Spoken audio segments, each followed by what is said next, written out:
পাহাড়ে বন্ধ সরকারি সম্পত্তি নষ্টের ক্ষতিপূরণ নিয়ে হাইকোর্টের নির্দেশকে চ্যালেঞ্জ করে সুপ্রিম কোর্টে গিয়েছিল কেন্দ্র, কিন্তু শুনানিতে সুপ্রিম কোর্ট মোর্চাকে জানালো হাইকোর্টেই জানাতে হবে যাবতীয় বক্তব্য। 7 আগস্ট 2013।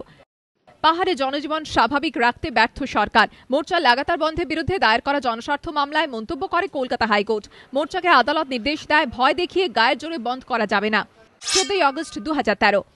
জনতা কারফিউ বেআইনি, পাহাড়ে সরকারি সম্পত্তি নষ্টের জন্য কেন তারা ক্ষতিপূরণ দেবে না? পাহাড়ে লাগাতার বন্ধের জন্য মোর্চাকে তীব্র তিরস্কার করে কলকাতা হাইকোর্ট, বলে নির্দেশ অমান্য করলে কঠোর পদক্ষেপ। কলকাতা হাইকোর্টের এই দুই নির্দেশকে চ্যালেঞ্জ করে সুপ্রিম কোর্টে স্পেশাল লিভ পিটিশন দাখিল করে মোর্চা।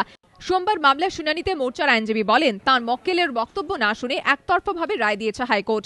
सुप्रीम कोर्ट ने यह क्लैरिफाई किया कि हमारे जो सारे आर्ग्यूमेंट्स है और डिफेंसेस है वो हमें ओपन है टू कंटेंट दोज आर्ग्यूमेंट्स।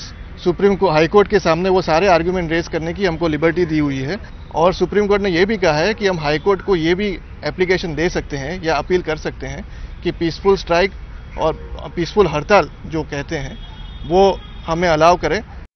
এরপরই তাদের বক্তব্য হাইকোর্টে জানানোর জন্য মোর্চাকে নির্দেশ দেয় সুপ্রিম কোর্ট। যদিও আইনজীবী কল্যাণ বন্দ্যোপাধ্যায়ের দাবি, পাহাড়ি মোর্চার আন্দোলন নিয়ে হাইকোর্টের রায়ের প্রশংসা করেছে সর্বোচ্চ আদালত। Supreme court praise the order of the Calcutta high court like anything. আজ যে কথা বলেছে যে রাজ্য পশ্চিমবাংলায় যেভাবে মাননীয় প্রধান বিচারপতির বেঞ্চ যে অর্ডার পাস করেছে তা খুবই প্রশংসার যোগ্য। সুপ্রিম কোর্টের নির্দেশে সন্তোষ প্রকাশ করেছে মোর্চা নেতৃত্ব। We are satisfied with the order. Even the arrest of more than 1,000 people was also raised by our advocate, and that also the Supreme Court has recorded. মোর্চার বন্ধ নিয়ে কলকাতা হাইকোর্টে জনস্বার্থ মামলা দায়ের করেন আইনজীবী রমা প্রসাদ সরকার। আগামী 26 সেপ্টেম্বর প্রধান বিচারপতি অরুণ মিশ্র এবং বিচারপতি জয়মাল্য বাগচির ডিভিশন বেঞ্চে মামলার শুনানির দিন নির্দিষ্ট হয়েছে। পাহাড়ে তাদের আন্দোলন এবং সরকারি সম্পত্তি নষ্ট নিয়ে হাইকোর্টে হলফনামা দেওয়া হবে বলে জানিয়েছে মোর্চা। বিজেন্দ্র সিংহর রিপোর্ট, এবিপি আনন্দ, নয়াদিল্লি।